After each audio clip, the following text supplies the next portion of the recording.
Hai sahabat sukses, kembali ketemu dengan saya Siddhartha ya. Kali ini saya akan membahas kalau Anda omsetnya tahun ini turun ya, pajaknya gimana setelah yang satu ini.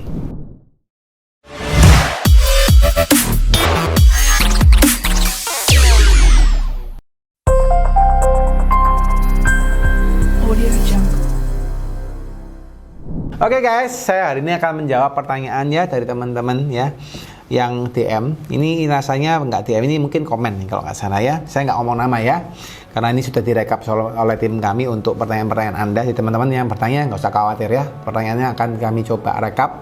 Dan kalau memang itu penting dan itu nggak pernah kami buatkan kontennya, kami akan coba buatkan video seperti ini. Teman-teman nggak usah khawatir, bukan kami nggak membalasin komen ya, karena banyak ya. Jadi kami akan coba rekapin dan kami buatkan konten seperti ini ya. Nah pertanyaan gini guys, singkat ya. Pertanyaannya adalah, Pak, kalau tahun kemarin omsetnya di 4,8 M ya, sedangkan tahun ini di akhir tahun di bawah 4,8 M, terus gimana? Mohon petunjuknya. Nah ini mungkin teman-teman juga ngalamin ya, tahun ini ternyata omsetnya Anda turun ya, karena boleh kita lihat lah ya, memang kondisinya ini ekonomi yang kita ini lagi naik turun ya. Kalau kemarin 2020 Anda lihat corona itu banyak yang turun, 2021 agak naik, 2022 agak naik lagi, tapi belum tentu ini bisa bertahan ya. Tapi kita sama-sama berharap ya guys, bahwa ekonomi Indonesia bisa selalu membaik ya, dan semakin membaik supaya apa? Supaya kita juga ya kita tidak worries ya, dan kita bisa berkat juga buat karyawan-karyawan kita ya. Jangan sampai kita tidak bertahan ya. Usahakan PLN bertahan, berjuang supaya apa? Supaya juga untuk keluarga Anda pastinya, untuk karyawan Anda juga, dan untuk keluarganya karyawan Anda ya. Dan kalian yang jadi pengusaha hari ini, saya boleh ngomong teman-teman jadi saluran berkat ya. Saluran berkat apa? Ya ini kalian nafkahin karyawan Anda ya. Jadi Anda fighting ya, dan semoga apa yang Anda perjuangkan semuanya bisa berhasil. Oke? Nah, kembali ke tadi guys ya, ini terkait dengan tadi ya. Nah, kalau misal saja Anda mengalami kasus yang serupa ya, by the way Anda sudah punya omset di 4,8 M. Kalau sudah di 4,8 M, yang perlu diperhatikan adalah apa? Adalah Anda sudah tidak bisa menggunakan tarif UMKM ya, 0,5% sudah tidak boleh. Jadi kalau sudah di 4,8 Anda harus pakai tarif yang normal guys, tidak bisa lagi pakai tarif UMKM. Nah tarif normal tadi berapa ya? Berarti 5%, ini kalau pribadi ya, 5%, 15, 25, 30, 35% ya, ini untuk yang pribadi. Tapi kalau yang CV atau PT tarifnya 22% ya, jadi itu yang tarif CV atau PT 22%. Nah, kalau Anda sebelum itu pakai 0,5% kalikan omset, pasti akan lebih murah. Kalau memang kondisinya Anda punya profitnya gede, pasti akan lebih murah pakai tarif yang 0,5%. Tapi begitu di atas 4,8 M per tahun, maka 0,5%-nya nggak boleh pakai, hilang. Anda harus pakai tarif yang normal. Oke, ini perhatikan. Yang kedua, ketika Anda sudah di atas 4,8 M, maka mau nggak mau Anda itu wajib kena PKP ya, wajib kena PPN, dan Anda harus memungut PPN sebesar 11% atas setiap nilai penjualan yang Anda miliki. Ya, itu wajib hukumnya. Anda tinggal minta kepada KPP untuk Anda dikukuhkan menjadi PKP atau pengusaha kena pajak. Lalu dari sana Anda tinggal menerbitkan PPN 11% kepada customer Anda, dan itu Anda wajib bayar PPN-nya ya. So, ketika ya Anda turun omsetnya, kan gimana gitu ya. Dulu bayar pajaknya murah, sekarang bayar pajaknya lebih mahal ya. Dulu nggak bayar PPN, sekarang harus bayar PPN. Terus gimana Pak? Nah ini yang perlu teman-teman ketahui. Kalau memang kondisi keuangan Anda turun, kondisi omset Anda turun, maka yang pertama yang Anda harus siapkan adalah apa? Yang pertama adalah Anda mesti punya pembukuan yang rapi guys. Ya, jadi ini wajib hukumnya Anda punya pembukuan yang rapi. Kenapa? Karena gini, ketika Anda omset turun, maka yang terjadi seringkali adalah apa? Anda akan mengalami penurunan keuntungan juga ya. Nah, kalau Anda pelajarin secara pajak, ada namanya angsuran PPh 25 yang wajib Anda bayar setiap bulannya ya. Nah, PPh 25 ini itu konsepnya adalah berdasarkan keuntungan tahun sebelumnya ya, terus dikalikan pajaknya berapa, ketemu pajaknya berapa, dibagi 12. Jadi dasarnya adalah keuntungan tahun sebelumnya yang harus dibayarkan pajaknya tiap bulan ya, karena pajak ini minta kamu harus ngangsur.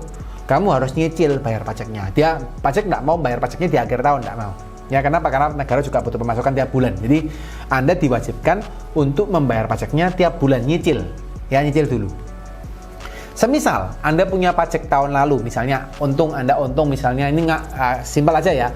Anda punya omset, Anda punya keuntungan 2 miliar misalnya setahun ya. 2 miliar ini Anda kalikan misalnya 22%. Let's say sama dengan berapa? Kalau 2 miliar 440 juta ya, kurang lebih ya. 440 juta Anda bayar. Ya pajaknya Anda bagi 12 ketemunya misalnya sebulannya berapa? Misalnya sebulannya kurang lebih ya 30-an juta lah ya, 30 juta lebih ya plus Anda bayar. Set ya. Sampai akhir tahun Anda bayar 30 juta. Masalahnya di tahun yang bersangkutan dari omset tadi yang Anda untungnya 2 miliar, sekarang tiba-tiba omsetnya turun, untungnya tinggal 1 miliar ya. Jadi dari omset bayar 440 juta, Anda bayar tinggal 1 miliar dikalikan 22% kan sama dengan 220 juta ya. 220 juta, maka akan ada kelebihan bayar. Jadi Anda sudah nyicil tuh ya, 30 juta per bulan, tibanya di akhir tahun hutang pajak atau pajak yang Anda bayar itu lebih kecil daripada cicilan Anda. Oke? Maka akan terjadi namanya lebih bayar pajak. Nah, lebih bayar pajak ini guys yang akan menimbulkan potensi Anda untuk diperiksa pajak. Jadi pajak itu seharusnya tidak ada masalah. Kalau Anda misalnya kondisinya omsetnya Anda turun, profitnya Anda turun, pajak itu anyway nggak apa-apa. Anda boleh saja, oh ya sudah, profitnya turun ya sudah nggak apa-apa ya. Yang perlu Anda perhatikan adalah apa? Bukan nggak apa-apanya. Ya nggak apa-apa, tapi mereka harus membuktikan bahwa Anda benar-benar turun.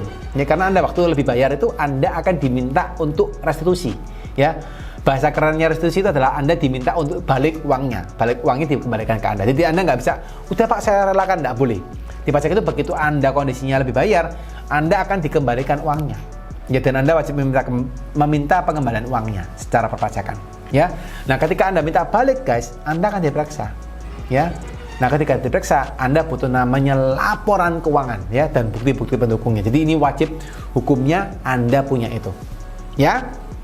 Nah, ketika Anda sudah turun 4,8 M ke bawah, maka yang Anda akan lihat tarifnya yang dari 4,8 M tadi, di atas 4,8 M ada tarif normal, itu tidak bisa lagi dirubah menjadi tarif UMKM.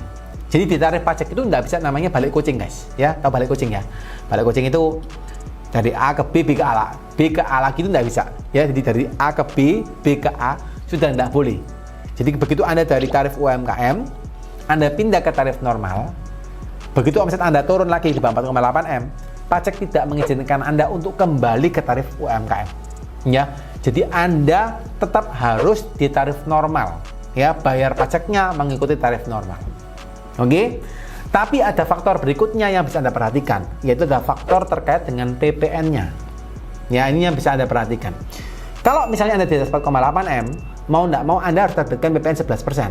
Tapi bisa jadi itu memberatkan Anda atau juga nggak menguntungkan Anda ya, karena mungkin customer-nya juga sulit gitu ya, atau Anda nggak bisa mendapatkan PPN masukan gitu ya. Banyak faktor. Nah, ketika Anda punya omset di bawah 4,8 M, Anda coba cek dulu. Jadi jangan langsung gitu ya, jangan langsung. Anda mungkin boleh cek dulu. Oke, ternyata omset saya di bawah 4,8 M. Apa benar ya? Mungkin tahun ini saya mau berusaha dulu deh. Saya mau omsetnya bisa di atas 4,8 M lagi. Anda berusaha. Ya, tahun ini Anda berusaha dulu. Jangan buru-buru. Usahakan dulu.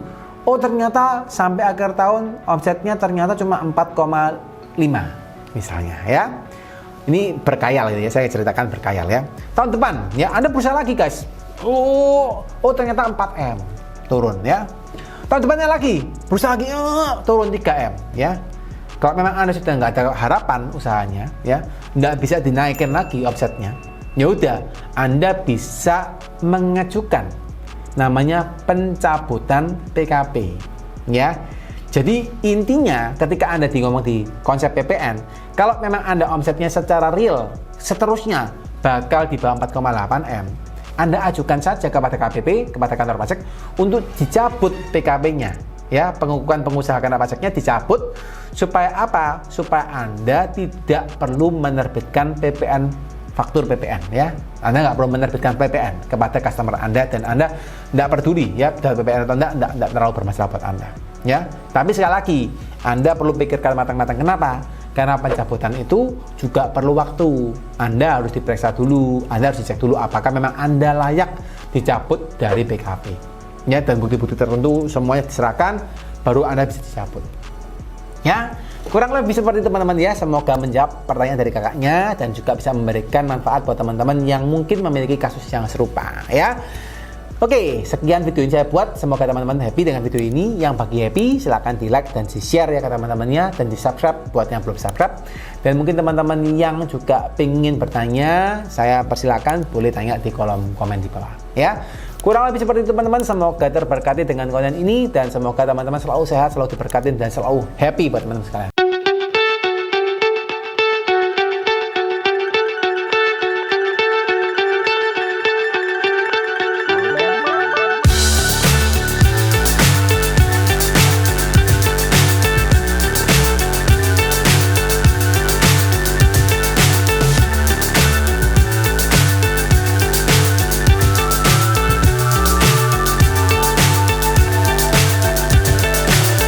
So high, I'm hypnotized.